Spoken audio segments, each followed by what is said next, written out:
마태복음 17장 9절로 11절까지의 말씀을 봅니다. 마태복음 11장 9절로 11절.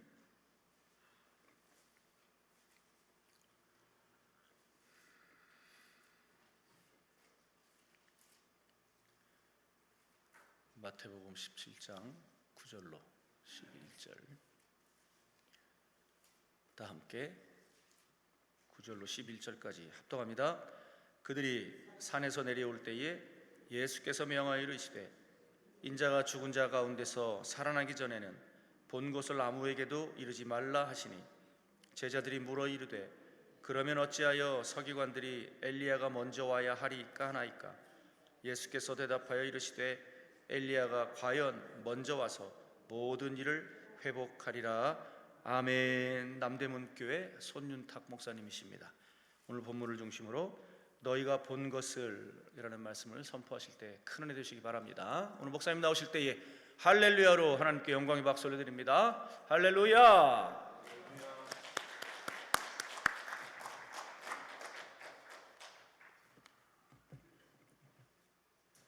많이 가셨네요.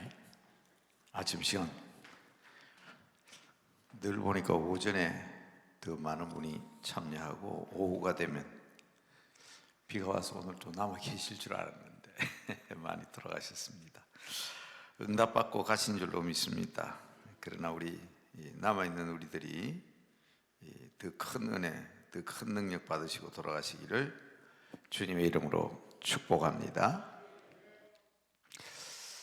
오늘 말씀 제목이 너희가 본 것을 이렇게 되어 있습니다. 무엇을 보았느냐? 오늘 말씀을 좀 9절부터 읽었습니다마는 17장 1절부터 8절까지 변화산의 놀라운 환상과 비전을 보게 됩니다. 예수님께서 베드로와 야고보와 요한을 데리시고 높은 산에 올라가셨다.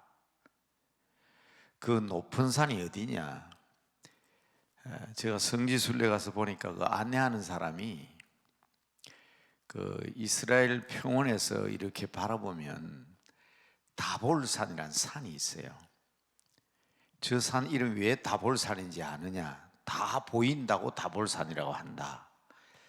예수님께서는 저 산 꼭대기에 베드로와 야고보와 요한을 데리고 올라가셨다. 그렇게 안내를 하더라고요.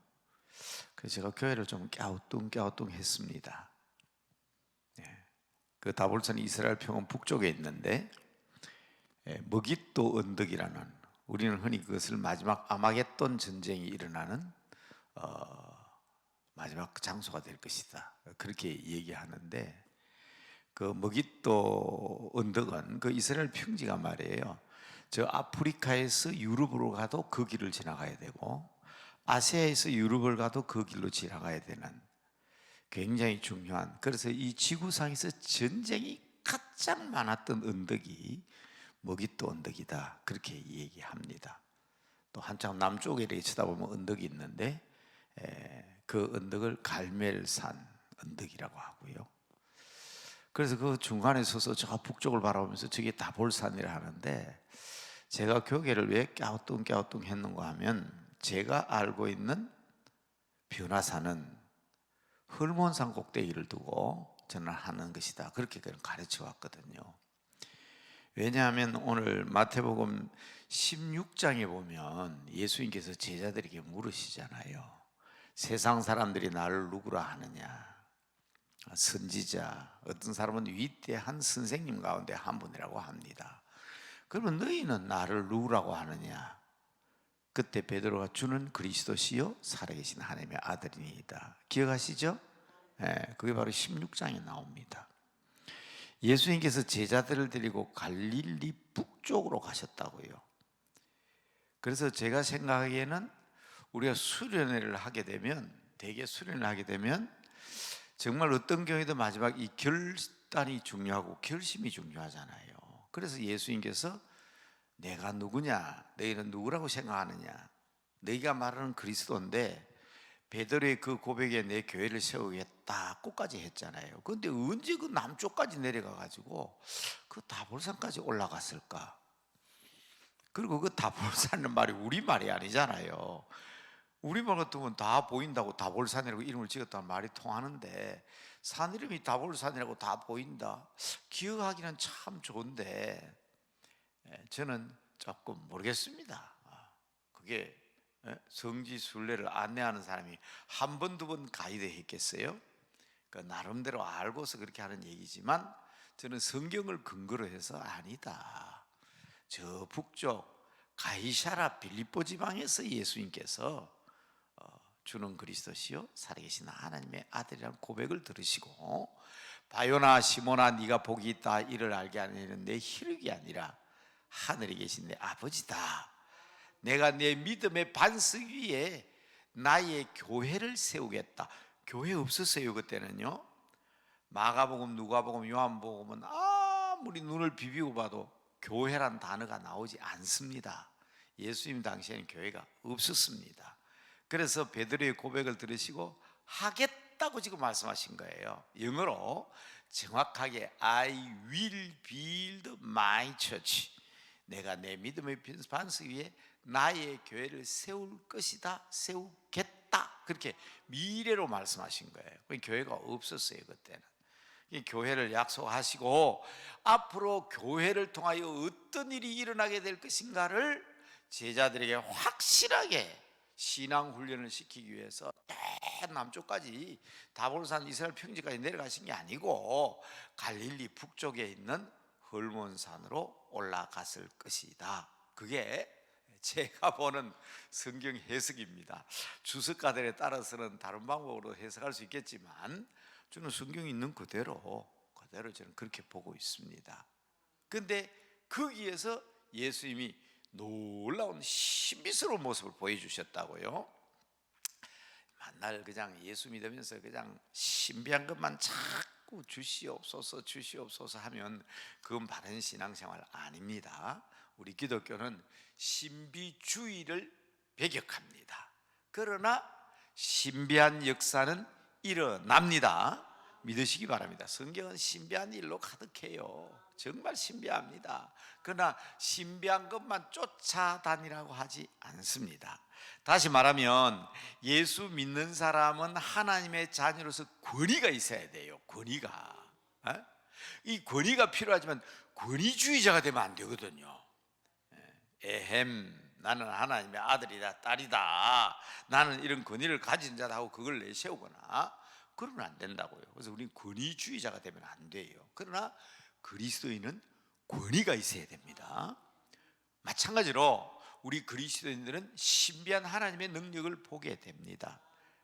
그 신비한 하나님의 능력을 보게 된 것이 다볼산이든 그게 헐몬산이든 관계없습니다. 제가 말하는 것은 성경에 나오는 표현대로 이것을 우리는 변화산이라 그렇게 불렀습니다. 그런데 여러분 변화산이 여기냐 저기냐 거기에 대해서는 잘 판단을 못한 것 같은데 제 견해로서는 여러분 시편에도 나오잖아요. 헐몬산에 이슬이 흘러내려서 단이라는 곳에부터 물이 막 쏟아져 나와요. 그래서 요단이란 말은 단에서 시작한다 그 말이에요. 그 단에 가보면 저 북쪽 단에 가보면요 막 그 나무 밑에서 바위 틈에서 물이 나오는데 그 물이 막 쏟아져 나와가지고 어디로 가면 갈릴리 호수로 들어가요. 그래서 그 갈릴리 호수의 남쪽에서 그 물이 철철철 넘쳐가지고 흘러내리면 그게 요단강이 되어서 사해로 흘러내려갑니다. 그런데 사해로 그 물이 들어가면 사해에서는 또 흘러갈 곳이 없어요. 왜냐하면 사해 바다는 지중해 수면보다 390m가 더 낮아요. 그게 물이 흘러갈 곳이 없지 않습니까? 그게 물이 다 흘러들어오기는 흘러들어오는데 나가는 곳이 없으니까 그 물이 쌓이고 변하고 변해서 그만 그 물이 소금물이 돼버렸어요.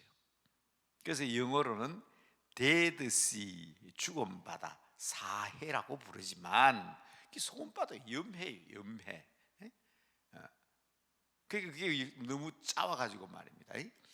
여러분 바다는 소금물로 되어 있어요. 이 지구상에는 무수한 생명들이 살고 있습니다. 여러분 나가보세요. 저 땅바닥을 파도 벌레가 나오고 온갖 풀들 잡초리 다 있어요. 이 지구상에는 수많은 생물들이 있지만 육지에 있는 생물은 5%도 안 돼요. 어떤 사람은 2%밖에 안 된대요. 나머지 98%는 95%는 지금 다 바닷물 속에 있어요. 그 소금물 속에 살아요. 다 바닷물 속에. 그 바닷물 속에는 더 많은 생물이 삽니다. 소금물이지만. 그런데 염해, 사해바다는 생물이 하나도 살 수가 없습니다. 염분의 농도가 짙어가지고요. 그래서 사람이 뛰어들면 물에 둥둥 뜹니다. 그래서 사해에 갔을 때는 헤엄할 때 헤엄을 못 쳐도요, 누워있으면 물에 둥둥 뜨니까 엎드리지 마라 그러죠. 아주 그 소금물이 한 움큼 입에 싹 들어가면요 정신이 없습니다. 예, 큰일 납니다. 잘못하면 취해시켜요. 소금을 한 모금 먹고 나면 너무 짜와서. 그래서 그 안내하는 사람들이 사해바다로 갈 때는, 사해바다는 누워서 물 속에 들어가서 누워라 그러잖아요. 그럼 누우면 물에 둥둥 떠요. 그 정도로 아주 이 염분이 농도가 짙어요. 그래서 죽은 바다가 된다. 여러분들 흔히 우리 이거 비유로 많이 얘기하죠. 여러분 누가복음 6장 38절에 보면, 저는 그 부자 되는 비결이라고 그러는데 여기 와서 또 칠판에 적어가면서 제가 외우라 그랬어요. 부자 되는 비결은 한글로는 딱 두 자입니다. 두 자. 글자로 두 개란 말이에요. 한 단어입니다. 주라. 그거예요. 바로 주라. 그 뒤에는 전부 다 약속입니다. 주라. 그리하면 내가 너에게 주는데, 어떻게 주느냐? 후하게 되어가지고, 대박으로만 되어가지고. 옛날에 쌀 장사를 하는 사람들은 지금은 다 키로로, 무게로 계산하지만 옛날에는 대박에 되었다고요. 저는 고등학교 졸업하고 대학에 들어갔을 때 처음 아르바이트를 했는데 그 집 주인이 쌀 장사를 하는 사람입니다. 뭐가 남느냐? 대박으로 뗄 때 여기 말 갖다 놓고 대박으로 되는데 딱 요래 둥근 나무가 있어 싹싹 깎아댑니다. 근데 이게 남는 게 뭐냐면, 싹 깎으면서 손을 약간 돌려버리면요 한 움큼이 뒤로 빠져버려요. 그래서 사실은요, 한 말을, 큰 말을 갖다 대면 그게 5대가 돼야 되는데 하도 인색하게 되니까요 한 말이 10대 5대가 안 돼요. 손으로 싹 돌리면서 싹 요래 깡 잡고 싹 이렇게 깎는단 말이에요. 뭐 무슨 말 아세요? 손을 이렇게 싹 돌리는 거. 그게 기술이래요. 그게 쌀집 하는 사람은 쌀 남기는 비결이랍니다. 근데 지금은 아예 그런 게 없어요. 지금은 전부 다 무게로 5kg, 10kg 다 무게로 되니까 그렇지. 그렇게 인색하게 되는 것이 아니라 오늘 성경에 누가복음 6장 38절에 어떻게 된다고 되어 있어요? 후히 돼요. 이 말이 굉장히 중요한 겁니다. 후히 돼요. 가득하게 싹싹 인색하게 되는 것이 아니라 후히 되어. 이 말은 청량하고 양을 측정할 때 후하게. 우리는 그냥 주라 이 말인데, 주기만 하면 후하게 되어서. 그 다음 말 보세요. 눌러요. 눌러. 그럼 더 많이 들어가죠. 누르는 것보다 더 많이 들어가서 이 곡식은 흔들면요 더 많이 들어갑니다. 그 좋은 표현 다 들어가 있어요. 후히 되어, 누르고, 흔들어. 그 다음 어떻게 해요? 넘치도록 하여. 그 다음 그냥 주면 아이고 나 안 받을래요, 나 안 받을래요, 그게 아니라 막 팍 안겨준다고 되어 있어요. 그죠? 너희에게 안겨주리라. 여러분 이게 외우셔야 돼요. 이거는 왜 외우셔야 되는가 하면요, 하나님 앞에 기도할 때도 꼭 알아놓으세요. 하나님 앞에 기도할 때도 약속을 붙들고 기도해야 받을 수가 있어요. 학교에서 시험지를 받아왔는데 엄마가 약속하잖아요. 네 말이야, 이번에 100점 받으면 엄마가 돈 1,000원 줄게 약속했잖아요. 근데 100점짜리 시험지를 받아왔는데 엄마가 돈을 안 줘요. 엄마 돈 내놔라. 그럼 엄마 뭐래? 왜? 맡겨놨냐? 왜 돈 주냐? 에이, 엄마 약속했잖아. 100점 받으면 1,000원 준다고 약속했잖아 하면 줘야 되잖아요. 안 줘도 됩니까? 안 줘도 돼요? 아니죠. 약속했으면 줘야 돼요. 근데 하나님 앞에서도 하나님 주세요, 주세요. 왜 주냐? 약속하셨잖아요. 그게 중요한 겁니다. 그래서 기도하는 사람도 말씀을 붙잡고 기도해야 됩니다. 말씀 붙잡고 주라. 그리하면 후이 되어. 그래서 저도 이건 외우잖아요. 후이 되어 누르고 흔들어 넘치도록 하여. 여러분 거기에 단어는 딱 글자는 2자인데 조건이 5개예요. 후이 되어 누르고 흔들어 넘치게 하여 안겨주리라. 5가지잖아요. 이 약속의 말씀을 붙들고 기도하시면 하나님께서 주실 줄로 믿습니다. 말씀하셨잖아요. 약속하셨잖아요. 하나님의 말씀이잖아요. 그렇게 말씀을 붙들고 기도하셔야 되는 거예요. 계산하지 말고요. 계산하면 안 돼요. 하나님, 내가 얼마 드렸잖아요. 하나님, 11조를 드리면 먹을 것이 없도록 창고에 가득 차게 주신다고 하셨잖아요 하면서 이제 내가 계산을 하면요, 우리는 하나님의 받을 게 하나도 없어요. 계산하면 전부 다 하나님 거니까. 그래서 그 뒤에 붙어 있잖아요. 단서가 너희가 헤아리는 그 헤아림으로 너희가 헤아림을 도로 받을 것이니 헤아리지 말고 베푸는 자 되시기 바랍니다. 그게 바로 사해바다에 대한 비유를 통해서 얘기하잖아요. 갈릴리 호수는 물이 사방에서 들어옵니다. 들어와요. 그런데 나가요. 어디로? 요단강으로 나갑니다. 그러니까 갈릴리 호수에는 생물이 많아요. 베드로를 비롯한 어부들이 다 그 갈릴리 호수에서 고기 잡아먹고 살던 사람 아닙니까? 그런데 사해바닷가에 고기 잡아먹는 사람은 아무도 없습니다. 죽은 바다. 그러니까 바다는 소금바다고 이 지구상에 사는 생물 가운데 95% 이상이 바다 속에 사는데, 소금물 속에 사는데, 사해바다는 똑같은 소금물처럼 보이지만 생물이 하나도 못 삽니다. 이유는 물이 빠져나가는 데가 없어요. 지리적으로 설명하면 지중해 바다보다 390m나 밑에 있기 때문에 더 빠져나갈 수가 없어서 물이 고이고 썩어가지고 소금이 된 거예요. 그러니까 우리의 인생도 사해바다 같은 인생이 되면 안 되고요, 갈릴리 호수처럼 주는 대로 다 받기는 받되 거기에서 누리고 넘쳐나게 베풀면 하나님께서 주시는 줄로 믿으시기 바랍니다. 제가 목회할 때 재직 훈련을 하거나 집사들 권사님에게 늘 부탁하는 말이 하나 있어요. 남의 자녀 위하여 기도하면 내 자녀 책임져 주시고, 남의 가정 위하여 기도하면 하나님께서 내 가정 책임져 주시고, 우리가 이웃을 위하여 기도하면 하나님께서 우리의 책임져 주는 만큼 교회도 베푸는 교회가 되고 나누는 교회가 되면 우리 교회 성장은 저절로 되게 돼 있어요. 그런데 늘 우리 교회 옛날에는 안 그랬거든요. 옛날에는 부흥회 하면요, 전 이웃교회 교인들까지 다 와서 말씀에 잔치하고 음식도 나눠 먹고 오린길 십리길 걸어갔는데 요새는 바로 옆에 100m 200m 옆에 있어도요, 부흥회 한다고 하면 안 가요. 우리 교회 아니면 안 가요. 광고도 안 해주고요, 알려주지도 않고. 그러니까 왜 오늘날 우리에게 문제가 있는가를 알아야 합니다. 저는 종종 저는 그런 얘기를 했어요. 학교에 아이들 가르칠 때, 야, 나는 너희들을 위해서 난 죽을 수 있다. 그러나 나는 내 새끼들 위해서 안 죽는다. 내 아들 내 딸 자기 인생인데 왜가 내 걔들 위해서 내가 왜 죽냐. 나 죽으면 해도 고마운데 근데 나는 너희들을 위해서는 죽을 수 있다. 이런 말 참 자주 했거든요. 그런 소리 하면요, 또 그렇게 살면 하나님께서 책임져 주셔요. 그런데 교회에서 제가 이런 소리 막 하면, 봐라 우리 아들 딸 하나님이 저렇게 해주셨잖아요. 그러면 목사님 또 자기 자랑한다 그러거든요. 자기 교회 목사는 그런 것 같아요. 그런데요, 저는 그 얘기하는 게 제가 자랑하기 위해서입니까? 여러분들도 우리처럼 나처럼 내가 받은 것처럼 그런 복 좀 받아라 하는 그 마음 때문에 사실은 그런 말을 하는 건데 그 마음을 잘 몰라주더라고.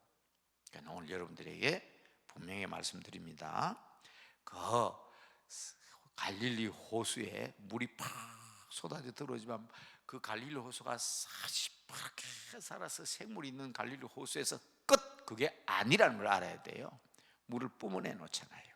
요단강을 통해서 흘러내려가게 하잖아요. 그 북쪽에 있는 산이 바로 그 헐몬산인데, 거기에서 수련회를 하신 예수님은 주는 그리스도시요 살아계신 하나님의 아들이니다, 마태복음 16장에 고백을 들으신 주님은 그 중에 특별히 베드로와 야고보와 요한을 데리고 산에 올라가셨다. 그리고 거기서 보여주십니다. 자, 이제 이 단어가 사실은 오늘 읽어드린 9절에 나오는 너희가 본 것을 아직은 아무에게도 얘기하지 마라. 그런데 거기에 딱 한 단어를 제가 다 잡아서 여러분들에게 말씀드리는 겁니다. 호, 영어로 오자면 이건 헬라어로 호입니다. 이거는 에라라, 이거는 M 발음 나옵니다. 알파. 미안합니다. 이걸 읽을 때 호라마라고 읽습니다. 한번 따라합시다. 호라마. 이 우리말로 번역할 방법이 없어요. 그래서 너희가 본 것을 이랬습니다. 그런데 영어 성경에는 분명히 이것을 얘기합니다. 봤단 말이에요. 봤다. 뭐 신비한 걸 봤잖아요. 그냥 본 게 아니에요. 그 헬몬사에서 매우 신비한 것을 봤습니다. 그 신비한 것을 너희 마음속에 깊이 간직해라, 그 말입니다. 이거를 영어로 뭐라고 하느냐 하면 비전이다, 그렇게 얘기합니다. 그런데 이 비전은, 자, 우리말로 하면 신비하다 그랬잖아요. 그래서 이것을 우리가 말할 때 꿈, 그냥 단순하게 자다가 자는 드림 정도가 아니고 환상, 비전, 미래를 위해서 희망을 준 거예요. 희망을. 그게 어디에서? 바로 이 변화산에서 준 겁니다. 저는 오늘 아침에, 저는 매일 아침에 제 기도문을 띄웁니다. 특히 제 제자들에게. 그리고 이제 저는 이제 나이가 그래도 70이 넘었잖아요. 근데 자녀들 키우는 저 아들 세대의 사람들에게 자녀들을 위해서 기도해라 해가 매일 아침 제가 기도문을 보내거든요. 근데 오늘 아침에 기도문이 뭔가 하면 동산에 올라, 이 말입니다. 동산에 올라, 헐몬산에 올라, 변화산에 올라, 감람산에 올라. 이 산 언덕이 정말 성경에는 중요합니다. 왜 중요한 거 아니? 아브라함이 하나님께서 명령하심에 따라서 100세 되어 난 아들 이삭을 데리고 산에 오릅니다. 그 산이 바로 모리아산입니다. 그 모리아산 큰 바위 위에서 장작을 쌓아놓고 아들을 묶어서 그 장작 위에 놨습니다.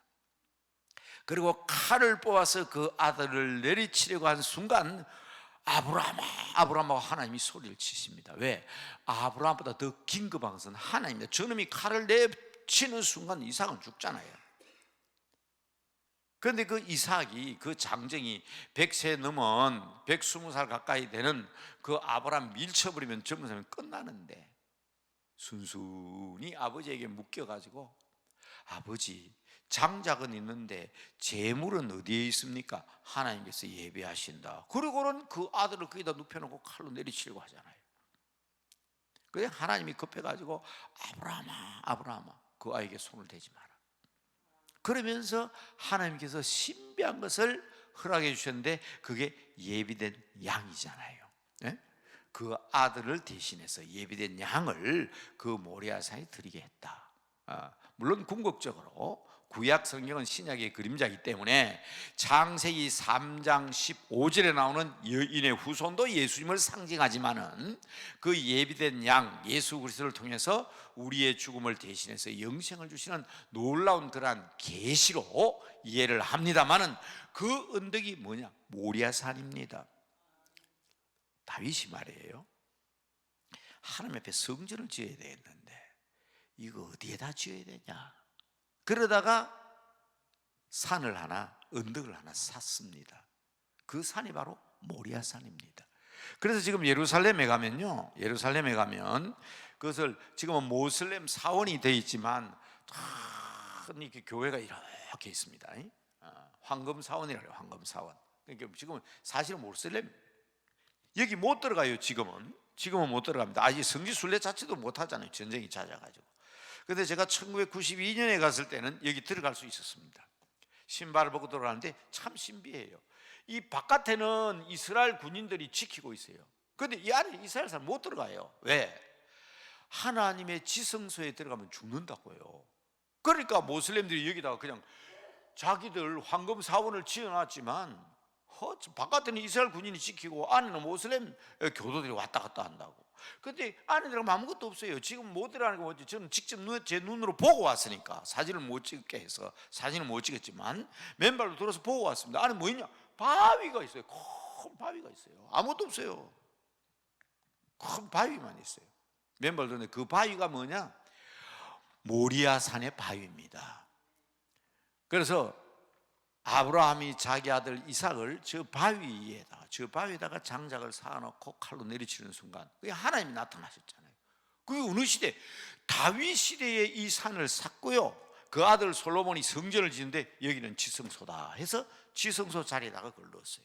바깥에다가 성소를 만들고요.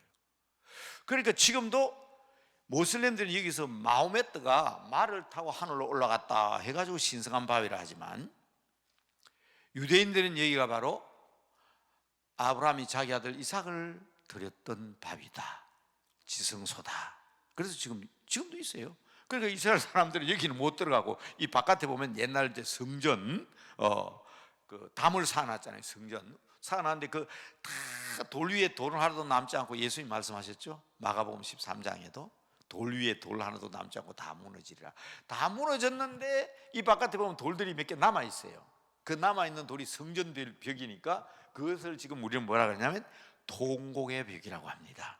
이스라엘 사람들은 절기가 되면 저 안에는 못 들어가니까 이 앞에서 그냥 지금도 그럽니다. 막 하면서 기도하고 거기다가 자기 소원을 그냥 막 벽돌 이 돌달 사이에 그냥 꽂아가지고 종이들이 막 꽂혀 있죠. 그러면서 거기서 막 기도합니다. 이 통곡의 벽에. 그러니까 직업은 뭐 성지순례 못합니다. 그 지금 여러분 아시다시피 지금 전쟁이 한참이잖아요. 블레셋 사람들하고 이스라엘 간 전쟁. 블레셋을 지금 뭐라고 하죠? 영어는 팔레스타인이라고 그러죠. 팔레스타인 성경에 블레셋. 블레셋과 이스라엘의 전쟁 때문에 지금 저기 가지를 못합니다. 거의 지금은 성지순례는 중단돼 있죠. 근데 제가 몇 년 전에 갔을 때는 요도 안에 못 들어가게 하더라고. 근데 제가 90년대 갔을 때는 저 안에 가서 돌도 보고 다 보고 왔습니다. 이 사진을 어떻게든 찍어야 되는데 그때 지금처럼 이 스마트폰이 있다면서 원래 살짝 찍을 수가 있는데 그때는 스마트폰이 없었습니다. 일반적으로 카메라가 아니면 사진을 찍을 수 없었기 때문에 지금도 가끔 억울한 생각이 들어요. 스마트폰이 그때 있었으면 하나 탁 찍어 왔을 텐데. 자, 제가 말씀드린 것은 뭔가 하면 바로 그 모리아 산에서 아브라함이 놀라운 비전과 꿈을 보았고 거기에서 이삭과 야곱으로 이르는 이스라엘 후대는 저기에서 변치 않는 지금까지도 기독교는 좀 다르죠. 유대교는 예수를 인정하지 않으니까 지금까지도 유대인들은 저곳을 향해서 자기 민족의 비전을 보고 꿈을 보는데 특히 중요한 것은 AD 70년에 이제 뭐 역사 정확하게 얘기해서 알아들으신지 모르겠습니다만은 AD 70년에 로마의 디도 장군이 예루살렘을 멸망시킬 때 다 불태워 버렸어요. 그때 이스라엘 나라는 지구상에서 사라져 버렸습니다. 완전히 사라졌어요. 그런데 언제 이스라엘 나라가 건국됩니까? 1948년. 무려 2000년이나 지나서 여러분 보세요. 2000년이 지금 우리는 지금 보세요. 만약 2000년 전에 따진다면 저 만주 벌판을 해서 저 북지 전부 다 우리 땅이에요. 그죠? 네, 전부 다 우리 땅이에요, 사실은. 근데 그 시대에 있었던 까마득한 2000년 전의 일을 가지고 1948년에 나라를 건국해서 지금 이스라엘 사람들이 오히려 블레셋 사람 내쫓고 좀 큰 소리 땅땅 치고 있잖아요. 그 근원이 어디에 있습니까? 모리아산에 있습니다. 그 아브라함과 이삭을 통해서 야곱을 통해서 하신 약속의 말씀, 제가 처음에 약속이 중요하다 그랬죠. 그 유대인들은 그 약속을 붙들고 지금까지 유대 민족 자체를 유지하고 있습니다. 전 세계 인구의 무려 1% 2%도 안 되는 유대 0.3%라든가 내가 정확한 통계는 모르겠습니다만 하여튼 그 정도밖에 안 되는 유대인이 세계 전 인류 재산의 30% 40%를 자기들이 다 가지고 있어요. 노벨상은 자기들이 다 받아가요, 유대인들이. 그러니까 인간적으로 유대교라는 관점에서 물론 하나님께서 유대인에게 복을 주실 때는 세상 사람들이 유대인 저것들 보니까 진짜 살아계신 하나님이 계시네 하는 것을 알게 하기 위해서 하나님께서 약속하신 구약의 약속이에요. 그게 약속의 민족입니다. 그러니까 하나님의 약속의 민족, 그 약속을 붙들고 간 것은 모리아산이에요. 아브라함과 이삭을 통해서 말씀하신 약속의 산입니다. 그러니까 여러분, 이 동산, 이 약속의 언덕, 이건 엄청 중요한 거예요. 모세 보세요. 모세 나이가 80이 되어 하나님의 부름받았는데 어디에서 부름받았습니까? 미디안 광야에서? 맞습니다. 미디안 광야에서 부름받았어요. 그런데 하나님이 어디에서요? 호렙산 떨기나무 불꽃 가운데서 불렀어요. 호렙산 언덕에 떨기나무 불꽃에. 그 여러분, 언덕산이 중요한 거예요. 예수님이 어디에서 기도하셨습니까? 땀방울이 핏방울이 되도록 기도할 때에 아버지 나의 기도를 들어주십시오 하고 요한복음 17장에 기도를 하게 되는데, 요한복음 17장은 대제사장의 기도입니다. 잘 읽어보세요. 그 기도는 아버지께 영화롭게 하옵소서. 요리문답 1번이 아버지를 영화롭게 하는 거라고 그랬잖아요. 아버지께 영광스럽게 하시니 나도 영광스럽게 하시고 이 백성도 영화로운 백성이 되게 해달라는 거예요. 그래서 모든 인류들이 다 영화로운 백성이 되게 해달라. 죄가 많은 사람이지만 이 사람들을 거룩하게 하여 주시옵소서. 아버지와 내가 하나인 것처럼 이 모든 하나님을 믿는 믿음의 사람들이 하나가 되어 아버지의 영광에 동참하여. 이게 요한복음 17장이라고요. 그 기도가 어디에서요? 감람산에서. 그래서 제가 오늘 아침에 제 제자들이나 후세들을 위하여 기도를 부탁하면서, 다음 세대가 중요하잖아요. 다음 세대는 우리가 이해할 수 없는 세대입니다. 이해할 수 없는 세대입니다. 여러분들 지금 자라고 있는 10대, 20대를 여러분의 머리로는 이해할 수가 없습니다. 아예 태어날 때부터 보고 자라는 게 달라서 그렇습니다. 우리는 자랄 때 산을 보고 들을 보고 땅을 보고 풀을 보고 하늘을 보고 자랐습니다.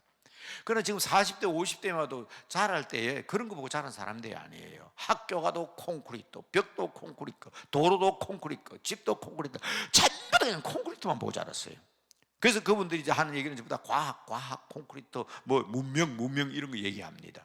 그런데 지금요, 여러분 보세요. 스마트폰 저거요, 비싼 돈 주고 여러분 샀지만은 그거 여러분 기능 100분의 1은 씁니까? 100분의 1 못 써요. 근데 여러분 5살, 6살 먹은 아이들이 언제 그거 배웠습니까? 여러분 제 친구 가운데는 지금 몇 달째 학원에 다니면서 스마트폰 배우는데, 그래도 자기 말로는 아이고 이거 아무리 배워도 끝이 없다고 그러잖아요. 근데 여러분 집에 손자들 5살, 6살 학원 보냈습니까? 그리고 여러분 아들들이 그 손자 앞에 앉고 스마트폰 사용하면 가르치는 거 봤습니까? 안 봤어요. 근데 주문 다 써요. 4살, 5살 꾹꾹 눌러가 자기가 할 것도 안다고. 그러니까 지금 10살, 10대, 20대는 전부 다 요것만 보고 자랐잖아요. 여러분 제가 지금 네팔에 신학교 총장으로 있잖아요. 제가 지난 8월 31일 날 네팔에서 나왔습니다. 나오는데 길거리에 청년들이 있어도 예사로 왔어요. 그런데 9월 1일 날 한국에 딱 도착했는데 학교에서 연락이 왔어요. 총장님, 우리 마을에서도 저 도심지에 있는, 학교는 조금 오는 변두리에 있습니다. 도심지에서도 2사람이 죽었습니다.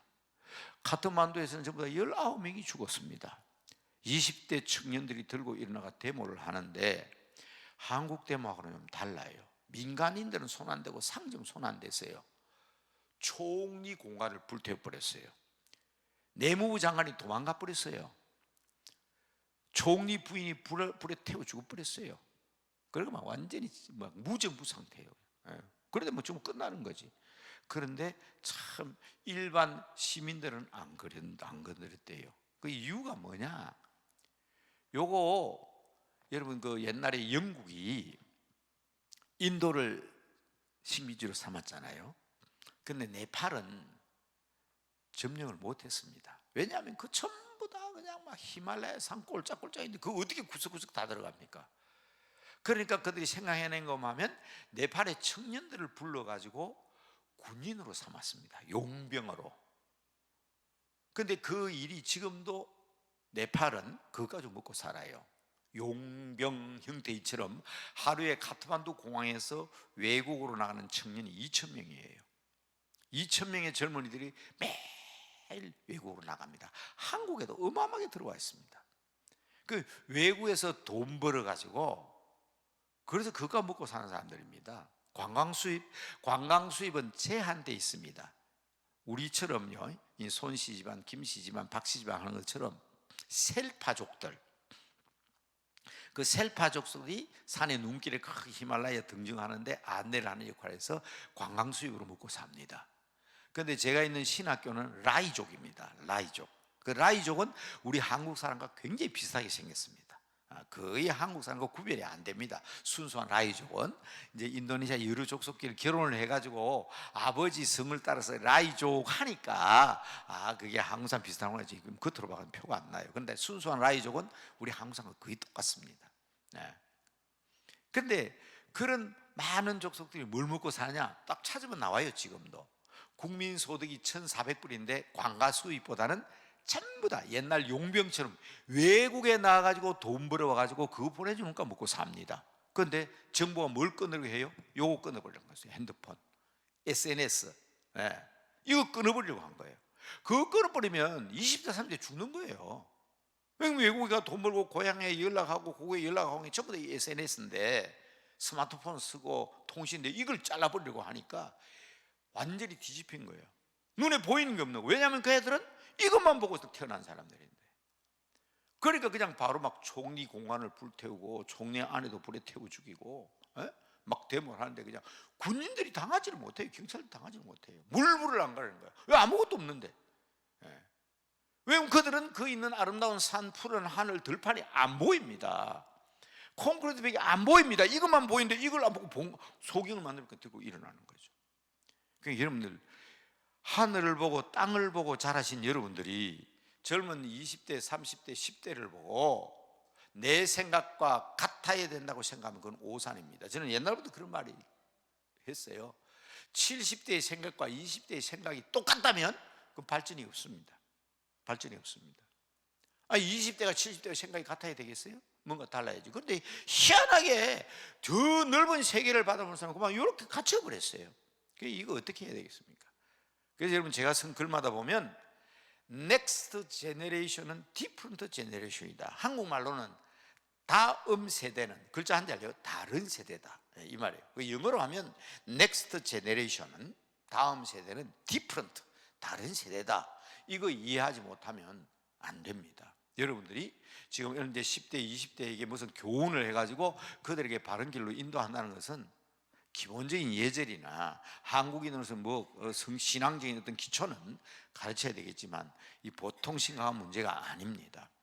그러니까 저는 이것을 극복할 수 있는 방법은, 제가 할 수 있는 일은 그 말입니다. 제가 할 수 있는 일은 기도밖에 없다.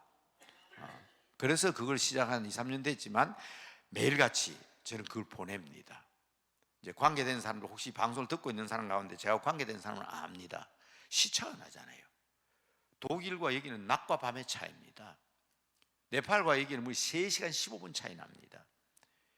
그러니까 여기 있는 사람들 아침 7시, 6시, 7시에 그걸 보고 기도하게 만들려고 하면 저는 2시, 3시에 일어나야 됩니다.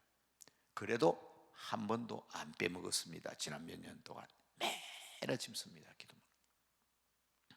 그런데 그 기도문 쓰는 것을 강조하는 것이 아니라, 다음 세대에 대해서 강조하는 것이 아니라, 우리가 이런 것을 극복하기 위해서 예수님께서 감람산에 새벽마다 올라가셨던 것처럼, 마치 모세가 호렙산 떨기나무 가운데 나갔던 것처럼, 호렙산에 간 사람 한 사람 더 있잖아요. 엘리야. 이세벨이 자기 죽이려고 그러니까 호렙산까지 가버리잖아요. 그러니까 여러분, 우리에게 호렙산이 있어야 된다, 그 말이에요.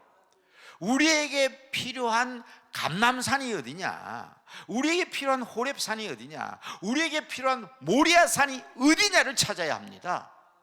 저는 오늘 특별히 이 시간에 말씀드리고 싶은 것은, 우리에게 있어서의 호렙산이 강남 금식기도원이 되었으면 좋겠습니다. 영적으로 여러분의 호렙산은 아침마다 여러분들이 들어가야 할 다락방이 되시기를 주님의 이름으로 축복합니다. 이것은 우리가 절대로 피하면 안 되는, 이 마지막 시대에 우리가 살아갈 수 있는 생명입니다. 그래서 첫 번째는 우리의 호렙산이 어디냐, 너희가 본 것이 뭐냐, 변화산. 그 변화산에 너희가 올라가서 본 것 호라마, 그 말입니다. 저는 여러분들 바로 이 강남 금식기도에 올라오셨으니까 이곳에서 여러분의 신비한, 신비주의가 아닙니다, 신비한 하나님의 능력과 신비한 하나님의 권능을 체험할 수 있는 놀라운 역사가 있게 되기를 주님의 이름으로 축복합니다. 지금요, 기도원들은 옛날에 뭐 산마다 다 많았어요. 그런데 지금 기도원이 어디 있습니까? 그래도 우리 강남 금식기도는 이렇게 살아있잖아요. 여러분, 이 산에서 기도하심으로 말미암아 베드로와 야고보와 요한이 본 것처럼 우리 주님께서 보세요, 뭘 봤습니까? 산에 올라왔는데 첫째는 변화된 모습을 봤기 때문에 변화산이라고 그러잖아요. 성경 잘 읽어보세요. 세상에서 빨래하는 사람이 그렇게 희귀할 수 없을 정도로 예수님의 모습이, 입은 옷이 달라졌고 예수님의 얼굴에 광채가 났습니다. 그런데 누가 나타났어요? 이사야와 모세와 엘리야가 나타났죠. 모세와 엘리야가 나타났습니다. 다 옛날 사람들인데, 없던 사람인데, 저는 그것 때문에 미안합니다. 이런 여기서 학교 다닐 때에 신약학 교수님한테 꾸중들은 적이 있어요. 모세가 신약학 교수라고 그랬습니다. 구약학 교수는 그렇게 질문하면 안 되는데 신약 성경을 연구하는 학자가 저한테 이렇게 물었습니다. 모세가 요단강을 건넜어요, 안 건넜어요? 그리고 묻는 거예요. 못 건넜잖아요. 그렇죠? 못 건넜습니다. 그리고 요단강 건너편 가나안 땅을 바라보고 거기서 죽어서 장사 지냈습니다. 그리고 여호수아 계세요. 그냥 못 건넜다. 제가 얼마나 꾸중들었는지 모릅니다. 손전도사는 구약 성경만 읽냐? 신약 성경은 안 읽라 그러더라고요. 예? 변화산에 모세가 나타났잖아요.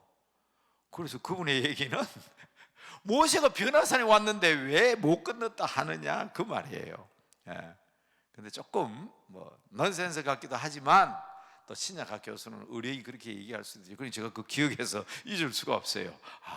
모세도 베드로와 야고보와 요한을 만나기 위해서 요단강 건너서 변화산까지 오셨구나.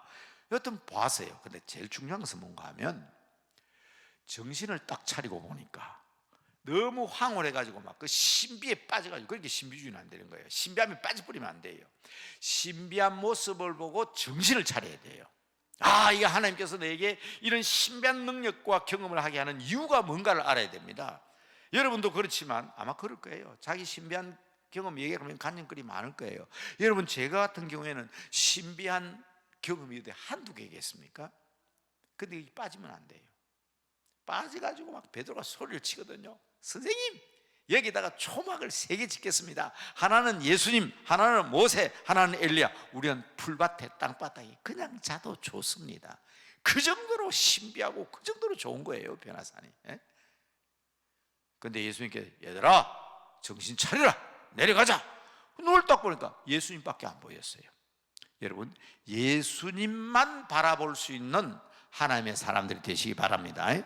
아무리 누가 그래도 보세요, 예수 믿는 사람 가운데요, 지금 한국에도 얼마나 모슬렘들의 침투가 심한지 압니까? 한남동에 가보라고요. 근데 신비한 것은 거기에 한남동에서 마호메트를 신이라 부르고 거기에서 알라를 외치는 사람들 반 이상이 한국 사람이 예수 믿는 사람이에요. 예수 믿던 사람이에요. 성경을 똑바로 예수님만 바라봤는데 잘못 바라보면 그래 돼요. 왜냐하면 이 모슬렘들이 가지고 있는 사상 가운데는 아주 중요한 선지자 사상이 있어요. 그 선지자 사상 가운데 제일 중요한 첫 번째 선지자는 마호메트, 두 번째 선지자는 예수입니다. 그리고 모세, 엘리야, 요한, 베드로 전부 다 성경 다 인정합니다. 성경을 다 뭘 인정하지 않냐? 예수님이 죽었다가 살아나신 것을 인정하지 않습니다. 왠가하면 마호메트는 바로 하늘로 올라갔는데 예수님은 죽었다 살아났으니까 예수님이 더 능력이 큰 것처럼 나타나니까 이 마호메트 다음에 두 번째 예수님을 넣고 있습니다. 그러니까 모르는 사람들은, 확실한 예수님만 바라보지 않는 사람들은 바로 여기에도 구약 성경 다 믿잖아. 여기도 모세와 엘리야 얘기하고 베드로, 야고보, 요한 얘기하잖아. 여기도 예수 믿잖아. 마호메트가 최고라서 그렇지. 그게 머무르고 빠져들은 거예요.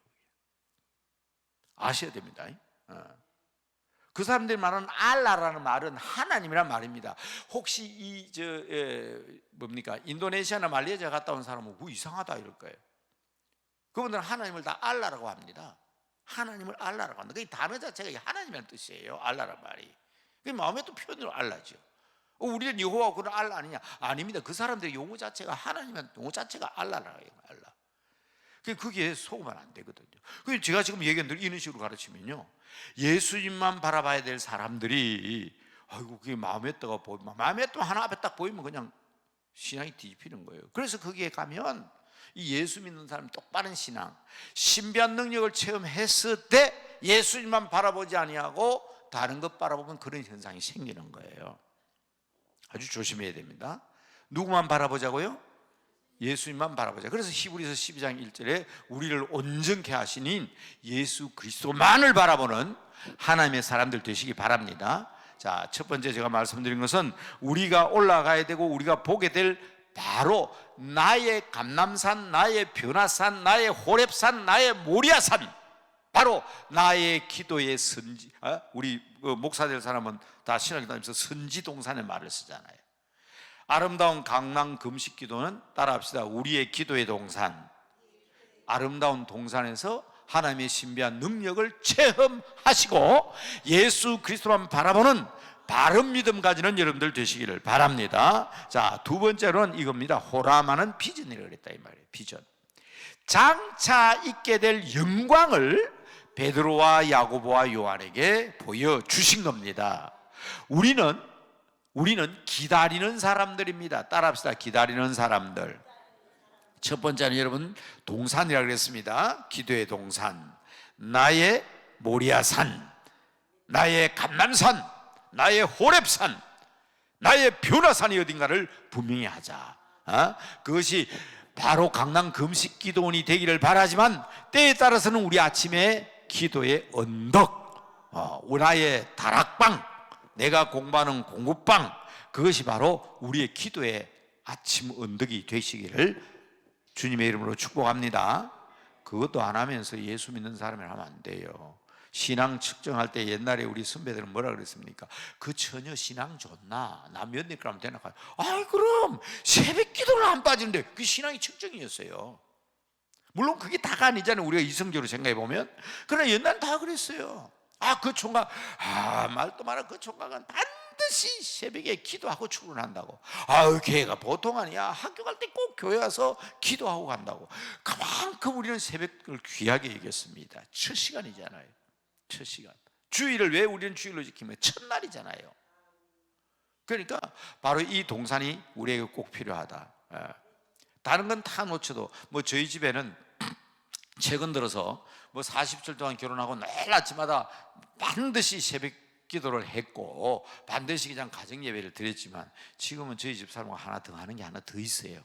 기도 딱 끝나고 나오면 집사람 밥 딱 앉혀놔 놓고 요새는 유튜브를 틀어요. 뭐가 나옵니까? 국민체조 시작! 하나 둘 셋.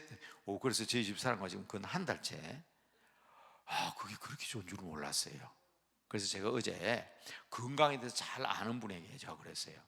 아침마다 스트레칭을 배우고 너한테 배우면 한 2주일 하다가 끝나버리고 어떤 애 3-4일 끝나버리는데 이 국민체조는 한 달 지나고 보니까 몸이 너무 좋아서 한다 그랬더니 그분이 하는 얘기가, 전문가예요. 건강님, 누가 만드는지 정말 국민체조는 잘 만들었다.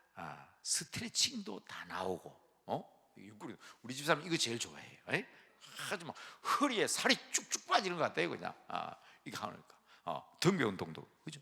그래서 국민체조를 하는데 그거는 딱 그냥 2번 반복인데 물론 연세 많은 어른들이 다칠까봐 시니어용으로 나오는 것도 있습니다. 국민체조 시니어용 하면 그게 한 10분쯤 걸려요. 한 8분에서.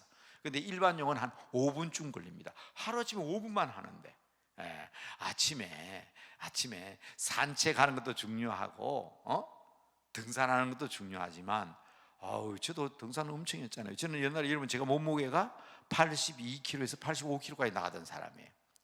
근데 한 6년 동안 서서히 줄여가지고 68kg, 거의 10년 동안 지금 저는 현재 68kg에서 70kg 유지하고 있습니다.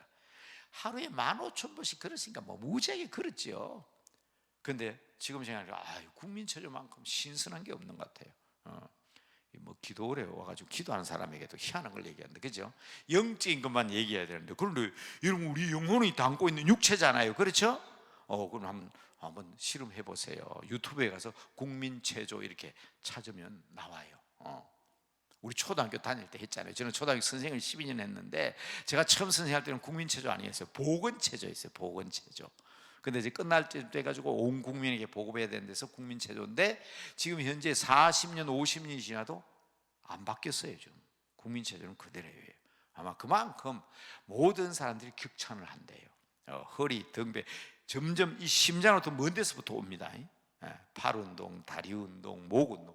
여러분 하루 종일 있어봤자 이런 목 운동 이게 정상적으로 합니까? 근데 이건 정확하게 그냥 하잖아요. 목 운동을 정확하게 하거든. 그래서 참 좋은 것 같아요. 그래서 우리 영혼을 담고 있는 육체도 건강하시기를 바랍니다. 건강하시기 바랍니다.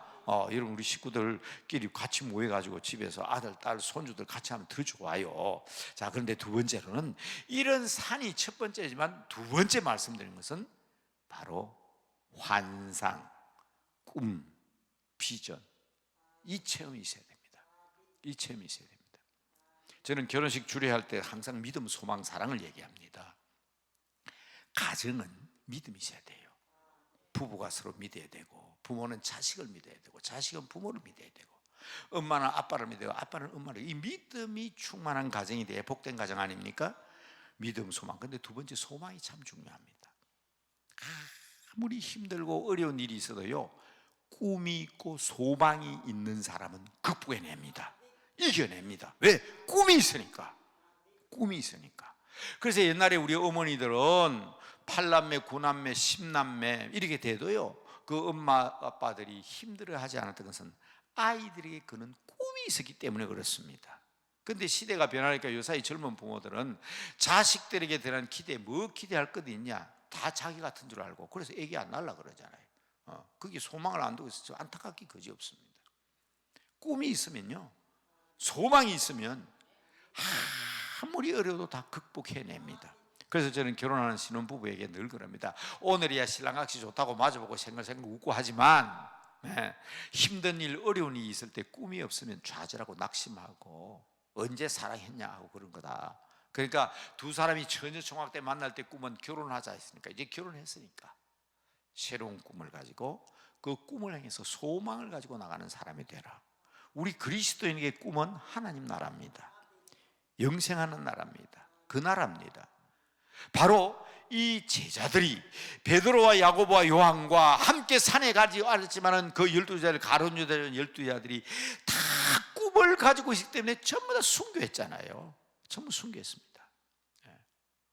여러분, 제가 오늘 첫 시간에 말씀드리려다 내가 자료를 오늘 하나 가지고 나왔는데요, 그게 뭔가 하면 제가 동양철학을 했고 선비를 전공했잖아요. 목사들은 선비를 좀 닮아야 된다. 그래서 제가 존경하는 선비가 있는데 그게 고려 이 병자호란 때입니다. 병자호란 조선시대죠.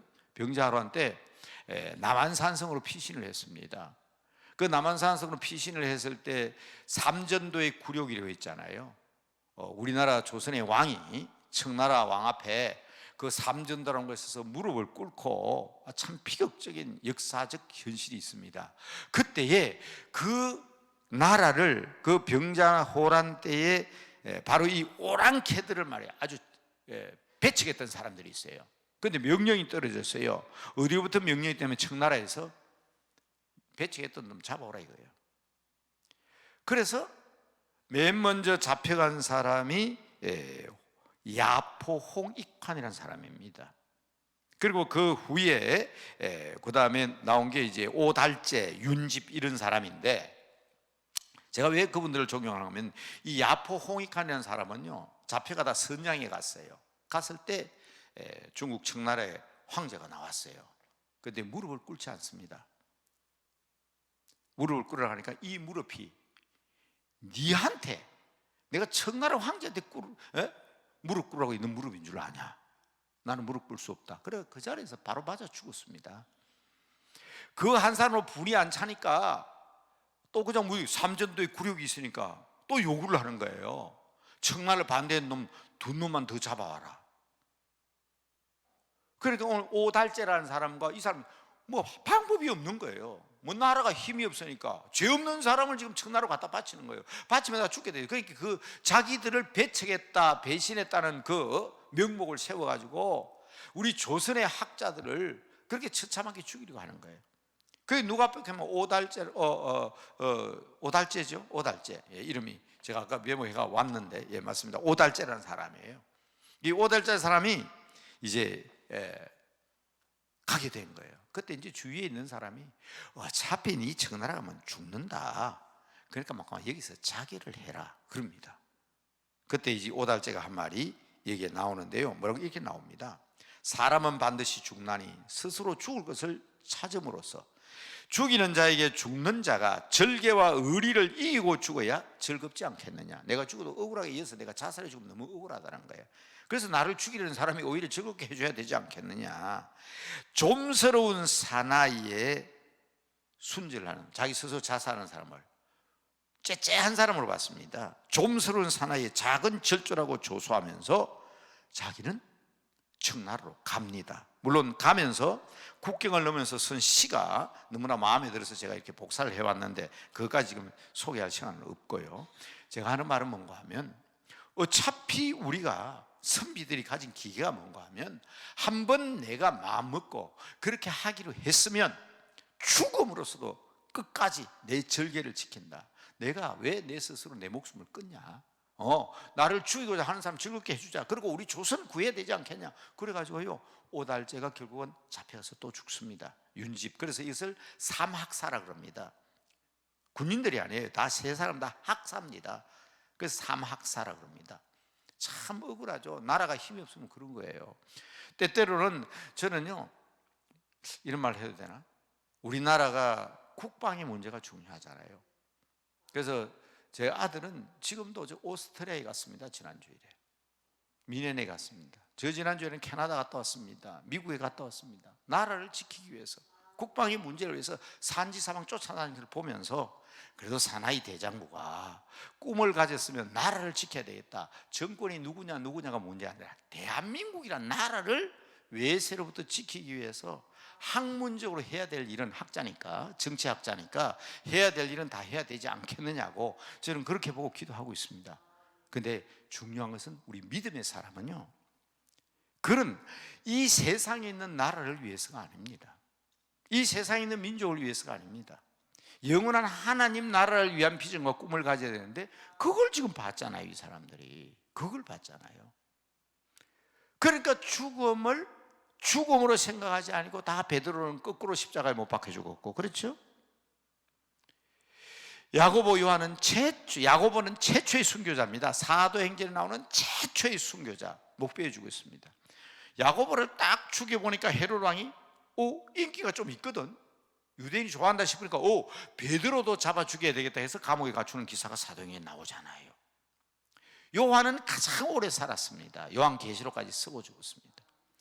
근데 이 사람들이 이런 신앙과 믿음을 가지게 된 가장 기본적인 호라마, 비전, 환상이 어디에서부터 시작됐냐는 겁니다. 그게 바로 이 변호사입니다. 여러분, 이 체험을 우리는 해야 됩니다. 우리의 자녀들이요, 아무리 그렇게 힘들어도 적어도 나는 이 꿈을 이루기 위해서 나는 그렇게 나간다. 그래서 아직도 이 비전과 꿈, 내가 나이가 80이라도 모세가 그렇죠? 이 민족을 가나안 땅으로 인도한다는 꿈을 가졌기 때문에 그런 40년이나 120세 될 때까지 그 노익장을 과시하면서 그 200만 300만 되는 이스라엘 군대를 이끌고 광야길을 가지 않습니까? 이게 뭔가 하면 바로 호렙산의 비전이 있었기 때문이라는 겁니다. 이스라엘 민족이 2000년, 3000년, 4000년의 역사를 가지고 지속할 수 있는 것은 모리아산의 비전이 있었기 때문입니다. 여러분, 비전을 가지시기 바랍니다. 아이고, 목사님 뭐랍니까? 나는 세월도 모릅니까? 이 나이에 무슨 비전이 있고 꿈이 있겠습니까? 하는데요, 참 신비한 것은 우리 믿는 사람에게는 분명한 비전과 꿈이 저 하늘나라에 있거든요. 그래서 우리는 기다리는 사람, 이것을 우리는 따라합시다. 종말신앙.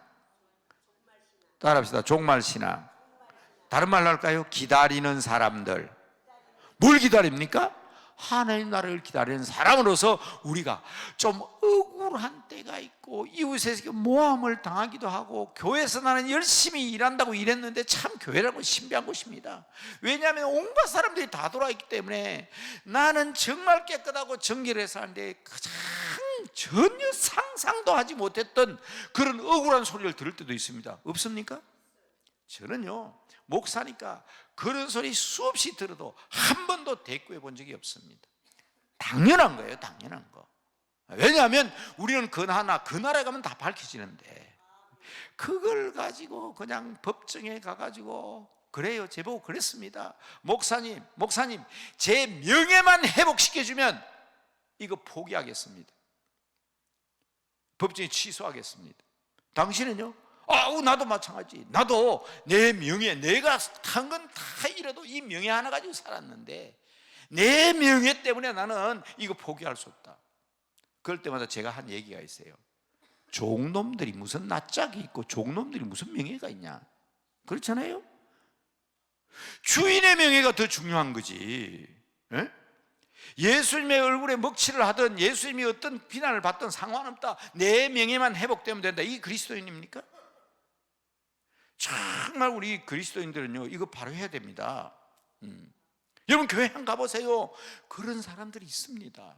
내가 명식이 집사인데, 내가 장로인데, 내가 목사인데, 내가 이거 짓밟히면 되느냐, 이렇게 억울한 소리를 듣고 내가 어떻게 사냐, 이게 없어서 그래요.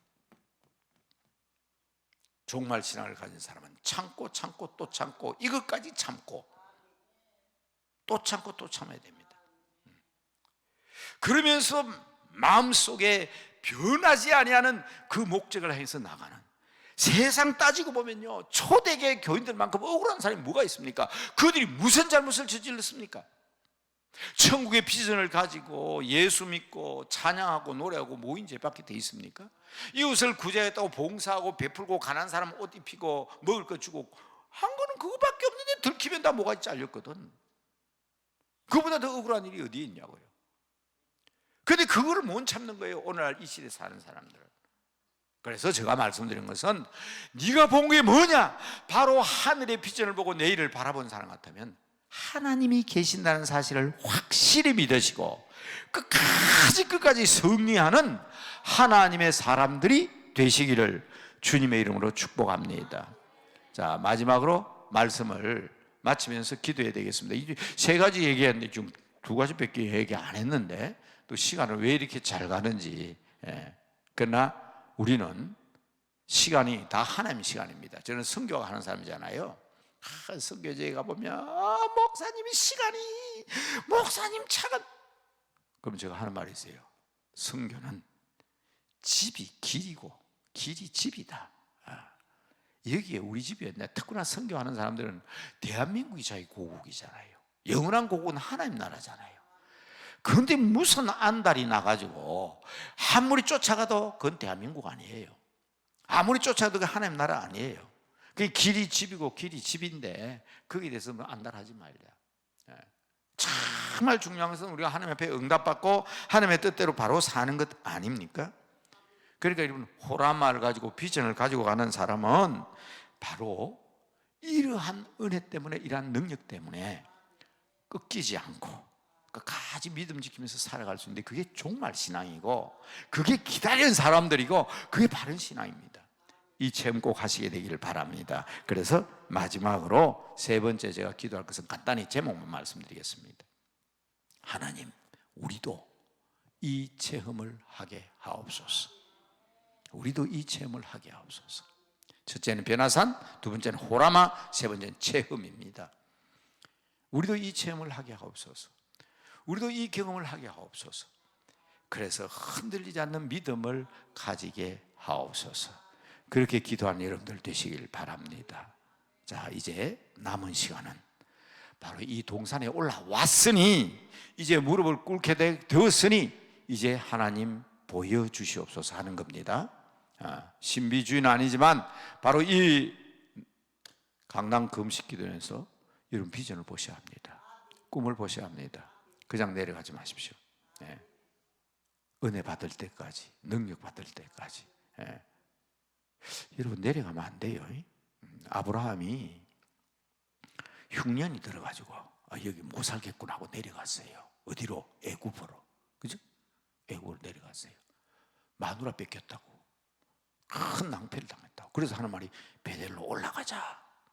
베델로 올라갔잖아. 야곱이 그랬거든. 숫곳으로 내려갔어요.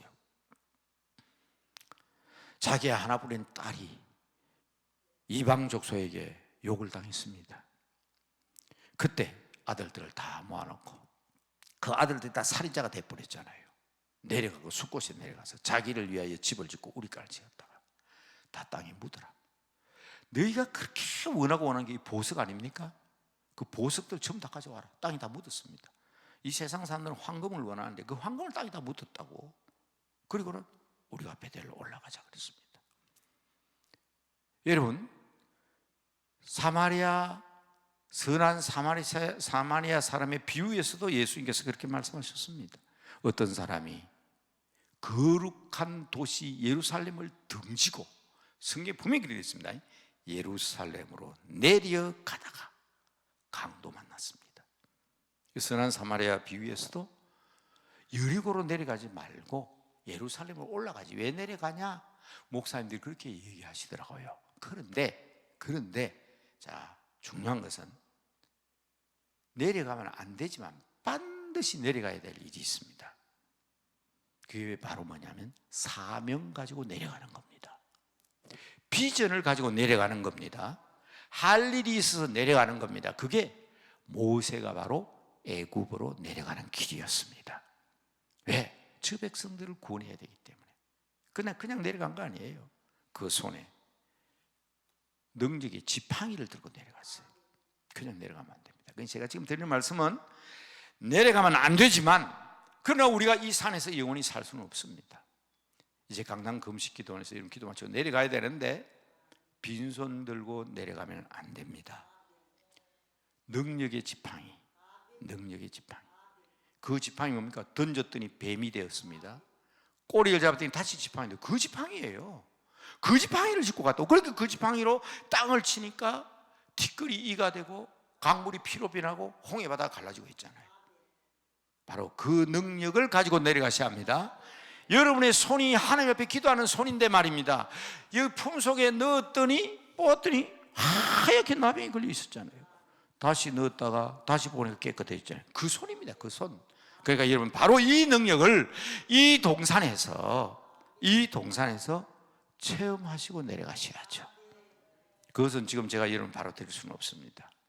여러분 이제 남은 시간 기도하셔서 뷰나산의 제자들이 저 놀라운 호라마를 본 것처럼, 모세가 호렙산에서 미디안 광야에서 애굽으로 내려갈 때 그 손에 능력의 지팡이를 짚고 내려간 것처럼 여러분들도 그렇게 기도하고 내려가는 여러분들 되시기를 주님의 이름으로 축복합니다. 주님의 이름으로 축복합니다. 그 손 다 내놓으십시오. 다 두 손 높이 들어 보시기 바랍니다. 제가 기도합니다. 하나님, 이 손을 하나님 앞에 드립니다. 모세의 손처럼 능력 있는 손이 되게 하여 주시옵소서. 예수님의 손처럼 능력 있는 손이 되게 하여 주시옵소서. 주님께서 바라시고 원하시는 놀라운 일을 행할 수 있는 하나님의 손이 되게 하여 주시옵소서. 아버지, 이제 기도하겠사오니 이 손에 능력의 지팡이를 허락하옵소서.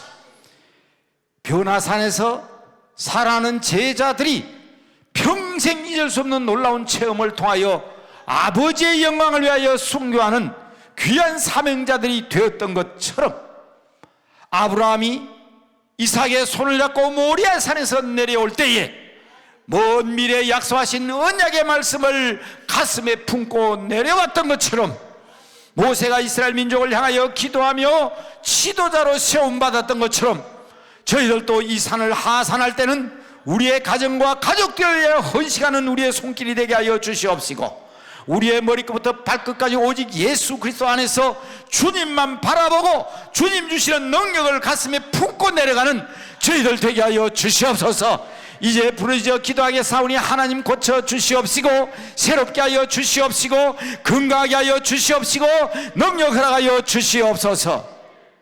다 같이 부르짖습니다. 주여 세 번 부르짖고 기도합니다. 부르짖겠습니다. 주여.